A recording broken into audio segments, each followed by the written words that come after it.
Hi hello friends, welcome to வானோயம் channel.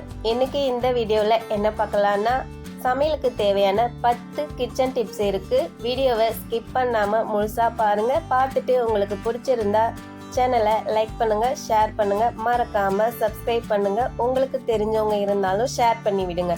First tips என்னன்னு பார்த்தீங்கன்னா, இட்லி தோசைக்கு மாவு அரைச்சி வச்சுருப்போம். அந்த மாவு ரொம்ப புளிச்சிடுச்சுன்னா என்ன பண்ணுறீங்கன்னா, அது கூட கொஞ்சமாக பால் சேர்த்து மிக்ஸ் பண்ணி வைங்க. மாவில் இருக்கிற புளிப்புத்தன்மை போயிட்டு இட்லி தோசை நல்லாயிருக்கும். ஃப்ரிட்ஜில் இப்போ நம்ம என்ன பண்ணுவோம்னா, காய்கறி வாங்கினோடனே அதை அப்படியே அடுக்கி வச்சுருவோம். அப்படி இல்லாமல் காற்று போகாத மாதிரி பிளாஸ்டிக் கவரில் போட்டு நீங்கள் அதுக்கப்புறம் ஃப்ரிட்ஜில் வச்சு பாருங்கள், காய்கறி ரொம்ப நாள் ஃப்ரெஷ்ஷாகவே இருக்கும்.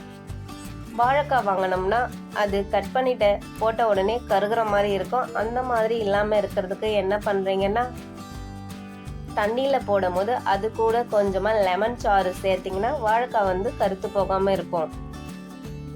சப்பாத்தி மாவு பிசைறோன்னா அந்த மாவு காஞ்சி போகாமல் இருக்கிறதுக்கு மாவு பிசைஞ்சிட்ட பிறகு கொஞ்சமாக எண்ணெய் விட்டு மேலே தடவி பாருங்கள். மாவு காயாமல் நல்லா சாஃப்டாக இருக்கும். ஈர துணியை போட்டு மூடி வைங்க.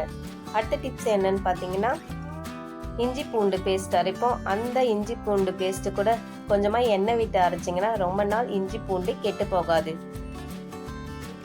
வெங்காயம் சீக்கிரம் நம்ம வதங்கணும்னா என்ன பண்ணுறீங்கன்னா, கொஞ்சமாக உப்பு சேர்த்து வதக்கி பாருங்கள். ரொம்ப சீக்கிரம் வெங்காயம் வதங்கிடும். அடுத்த டிப்ஸ் என்னென்னு பார்த்தீங்கன்னா, வெங்காயம் கட் பண்ணும் போது நம்மளுக்கு கண்ணு எரியும். அந்த மாதிரி எரியாமல் இருக்கிறதுக்கு என்ன பண்ணுறீங்கன்னா, வெங்காயம் கட் பண்ணுறதுக்கு முன்னே ஒரு 10 நிமிஷம் ஃப்ரிட்ஜில் வச்சிங்கன்னா கட் பண்ணும் போது கண்ணு எரியாது.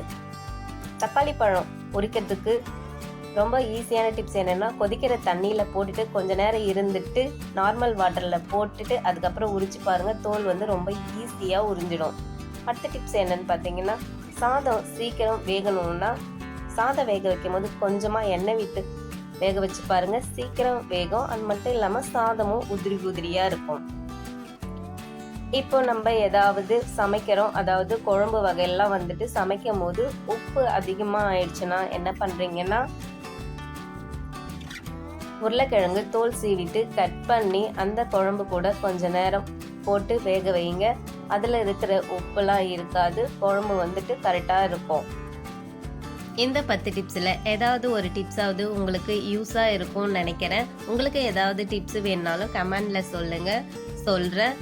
வேறொரு வீடியோவில் சந்திக்கலாம். அது வரைக்கும் நன்றி, தேங்க்யூ.